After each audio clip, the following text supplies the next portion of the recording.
Nika the sun god has finally met his ultimate nightmare. In One Piece, chapter 1179, the king of the world, Nerona Imu, shatters the silence and descends directly onto Elbaf. But the craziest part? Oda finally reveals the true, terrifying nature of Imu's devil fruit, a dark power that turns the very earth into a living hell. Brace yourselves, because the entity stepping onto Elbaf isn't just a king, it's the devil itself. Take a breath and let's break down this absolute madness. Welcome to Super Synth D Studio, where One Piece spoilers hit different. If you live for wild theories and hype breakdowns, hit that like button, drop a comment, give hype, and don't forget to subscribe. Let's dive in. One Piece chapter 1179 is titled, Nerona Imu Descends. And once again, we get a cover request. This time, Oda shows Ace, Tama, and Yamato leading a small field trip of baby boars, walking through a marshland path. Yep, not gonna lie, that's actually kinda wholesome. The chapter opens with a note. What is Imu planning? Yep, the Gorosei are clearly shocked by what Imu just said. One of them even questions if he heard it correctly.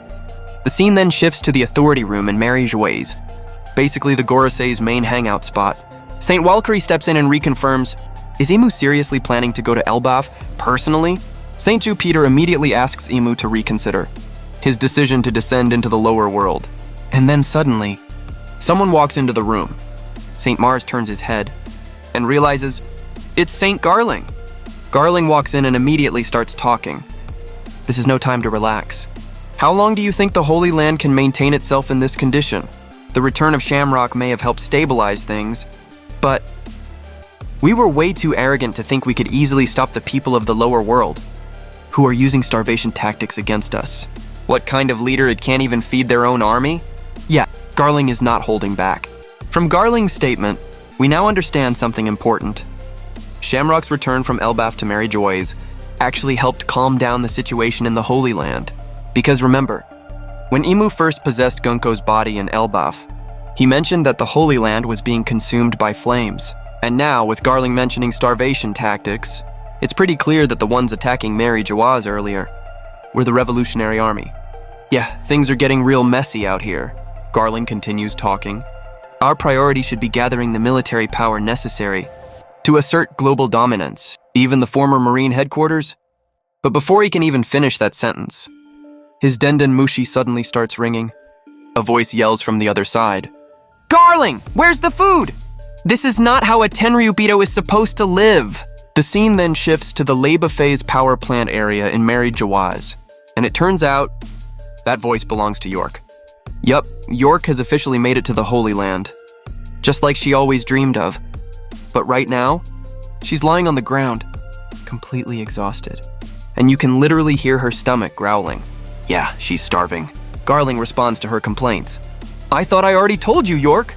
The Holy Land is currently facing a food shortage. Do you know what could break this deadlock? Mother Flame, if you really want to live like a Tenryubito, then hurry up and produce energy.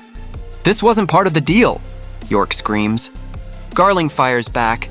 Some people believe that the original Vegapunk sided with this rebellion. Consider this, your punishment for redemption. After hearing all that, York gets pissed off and just hangs up. Yeah, she is not happy. Now Garling is seen sitting down together with the other Gorosei, while Mars is still standing. They begin discussing the situation. Garling explains, disasters keep coming one after another, and all of this started after Nika returned. Jupiter responds, should we consider this all just a coincidence? Or is this something inevitable? He then once again asks Imu not to leave Pangaea Castle. Jupiter even suggests sending admirals to Elbaf instead. And not just one, but multiple admirals. But Nusjuro immediately rejects the idea, because the Marines are currently overwhelmed, due to multiple incidents happening all over the world. Yeah, the world right now, it's in absolute chaos. Even Garling earlier mentioned something about the former Marine headquarters, the site of the Marineford War. And it looks like that place might have already been taken over by someone. Yeah, things are spiraling out of control at fast. Then Walkyrie suggests that the 5 of them should descend together again, just like what happened on Egghead Island. Imu responds to Walkyrie by saying, Walkyrie, this is not mere coincidence. Arrogance, laziness, negligence, pride. You must discard all of that foolishness immediately. This is inevitable. And right after that, we're shown multiple moments from the past, all from Imu's perspective. It starts with the moment when Rox D. Zebek threatens Imu inside the flower room, promising that one day he will return for him. Then we see the execution of Gol D. Roger, when he tells the entire world to go out and find the One Piece. Next, the moment Imu receives news that King Neptune has a daughter. Yes, Shirahoshi, Poseidon herself. Then, the moment when Shanks successfully steals the Nika Devil Fruit, and Imu is visibly shocked upon hearing that news. Then comes the moment of Harold's death, where Imu starts questioning if something unexpected is lurking within Elbaf. Then we see the moment Imu learns about the captain of the mysterious fog ship that keeps attacking world government vessels. Yes, Loki, the son of Harold. Then, the Marineford War. Imu asks, "Why is Whitebeard protecting that boy? Who is he?" Someone answers, "Monkey D. Luffy." "And that one?" Imu asks again. "Marshall D. Teach." Then we see the moment when King Cobra reveals the name Nefertari de Lilito Imu. After that, the moment when Imu destroys the wanted posters of Luffy and Teach. Imu says, "Joy Boy, Davy Jones, will you continue to make Mu suffer?" And finally, the moment when Imu looks at Vivi's photo while staring at Lily's portrait on the wall. "And capture Vivi," Imu says. The flashback ends. Now we see Imu standing, with the Abyss magic circle already formed beneath him. Yeah, he's really about to go to Elbaf, alone. Amu then says to the Gorosei, "Everything has already been set in motion." Since long ago, the Gorosei call out his name again, still trying to stop him from leaving the Holy Land. Imu continues, "The Holy Land will be entrusted entirely to you. Imu-sama, if you go to the surface world," one of them shouts through the Den Mushi. Cut back to the authority room. The Gorosei begin discussing Imu's actions. "We do not have the authority to forbid this," Garling says. "But," Mars adds, "Imu-sama, if you leave this castle," Walkyrie continues, "it is not our place to question this," Nushiro says calmly. "The Great One is fully aware of the consequences," Jupiter concludes. "There is nothing that can stop him." And at that exact moment, Imu disappears, leaving Mary Geoise through the Abyss magic circle. The scene then shifts into the land of giants, Elbaf, specifically the western village. Someone suddenly shouts, calling out for Hadruden and Stanson. It turns out, Gerd and Goldberg have successfully found Summer's body, which is currently regenerating. "Look at this! One of those demons is trying to piece himself back together, so Gerd says while showing Summer's body to Hadruden. But before she can even finish her sentence, Summer suddenly screams, "Qua! Damn you! Don't you dare mess with me like this!" "He's still alive, in that condition?" Hadruden asks, his face dead serious. Gerd responds, "Look, it's like a magnet, but it's terrifying." "You're the terrifying one!" Summers yells back. "They called you Gerd, right? I'll remember that. I swear. I'll give you a horrible death." At that moment, Goldberg steps forward, holding something. "I think you should see this too, Deishu," he says. And what he shows them is Summer's heart, still beating, even though it's completely separated from his body. Zoro immediately locks his gaze onto it, his expression turning deadly serious. "A steel heart?" Everyone shouts in shock. Zoro then wonders out loud, what would happen if he destroyed that heart? Would that demon still be able to put himself back together? The moment those words leave Zoro's mouth, Summer's expression completely changes. Shock, panic, pure fear.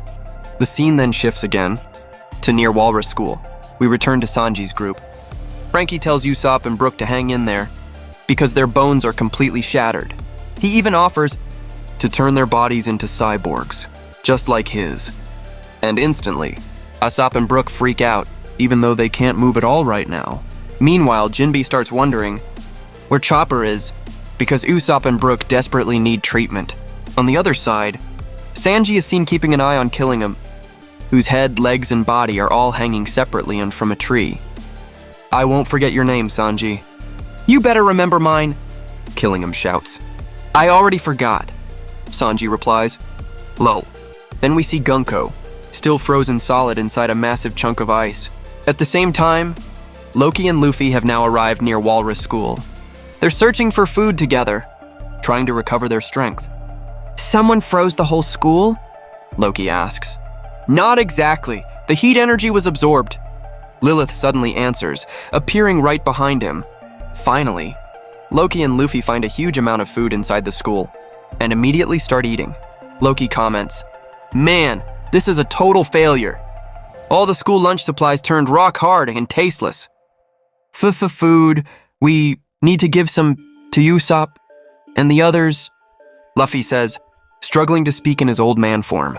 Focus on getting yourself back to normal first, Loki replies.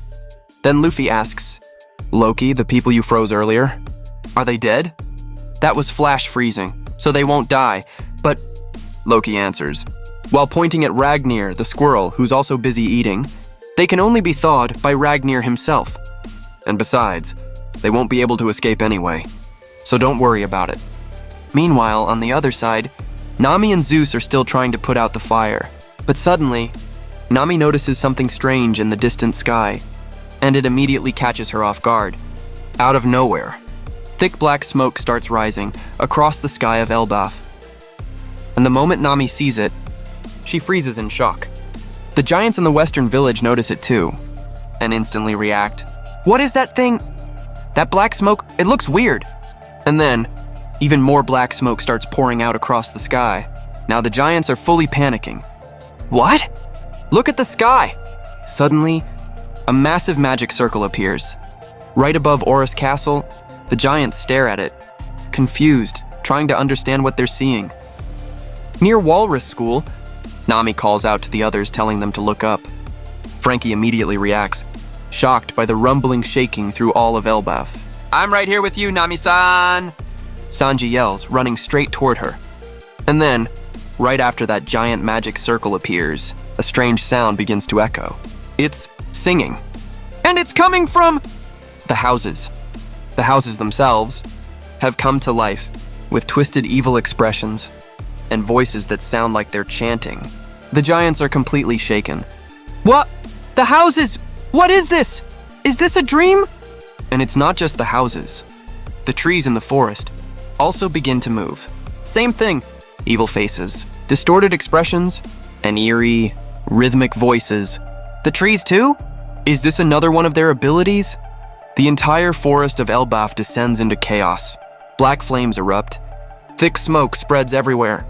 The same smoke that had appeared in the sky earlier. And then, suddenly, the sky splits open. A massive black lightning bolt crashes down. Right above Orus Castle, at that exact moment, an explosion of Conqueror's Haki bursts across all of Elbaf. The impact is so overwhelming, several giants collapse instantly. Among those who fall unconscious are Colin and Olav. Even Goldberg and Gerd can feel the pressure of that Haki. Chopper panics and hides on top of Zoro's head.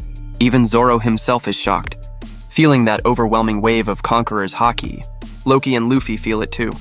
Loki immediately realizes that Haki is coming from Orus Castle, and more than that, it's the same presence he felt back in the underworld. Meanwhile, Luffy, still stuck in his old man form, can only stare toward the source of that Haki. The scene shifts again. To Orus Castle, the throne room. Imu is standing there, right on top of the Abyss magic circle. He's breathing heavily, clearly exhausted after teleporting all the way from Pangaea Castle to Elbaf. And then, suddenly, Imu coughs up blood. He drops to his knees, but only for a moment, because right after that, he begins to transform. Two massive wings emerge from his back, and in an instant, a huge explosion erupts, completely destroying the throne room of Orus Castle. Who is that? Jarl, Dory, and Brogy all shout at the same time. The thick black smoke in the sky begins to fade, but the houses and trees are still alive, still showing those twisted, evil expressions. Meanwhile, Killingham and Summers both realize something. The Great One? Killingham says. No way. He came here personally? Summers adds. Look, there's someone on top of the castle tower, the giants shout. And then, the final panel reveals it. Imu's transformation. Absolutely badass. Introduction box. Creator of the world government. One of the first 20 founders. Ability Devil Fruit. King of the world. Saint Nerona Imu. And finally, the final boss. been revealed by Oda. But if you really pay attention, this form is clearly his devil fruit awakening. Because earlier, when Imu first arrived in Elbaf, his form was still the same, as the usual black silhouette we've always seen. But after coughing up blood, he begins to transform. Wings appear, and that's when he becomes this insane monstrous form, which also confirms something huge. Imu is not a Lunarian. His skin isn't tanned. It's more like a demonic red tone. And here's where it gets even crazier. Imu's ability is written as AKUMA no Mi, but the word Akuma devil is written in katakana, not the usual kanji Oda uses. And when Oda uses katakana like that, it usually means emphasis, something unusual, something special. And if you read it as a wordplay, Akuma no Mi could also mean nothing but a devil, or only the devil exists, which implies something terrifying. The Imu we're seeing right now is not just a user of a devil fruit. He is the embodiment of the devil itself. Just like Nika Luffy has his own signature presence, Imu has his.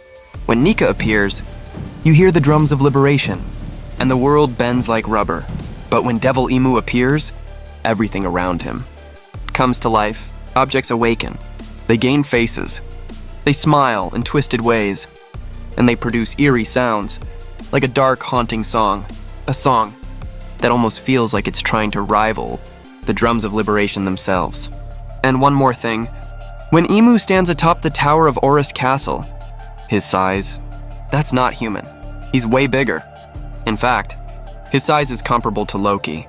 So now the question is, can Luffy and Loki actually stand a chance against Imu, who is now personally descended to conquer Elbaf?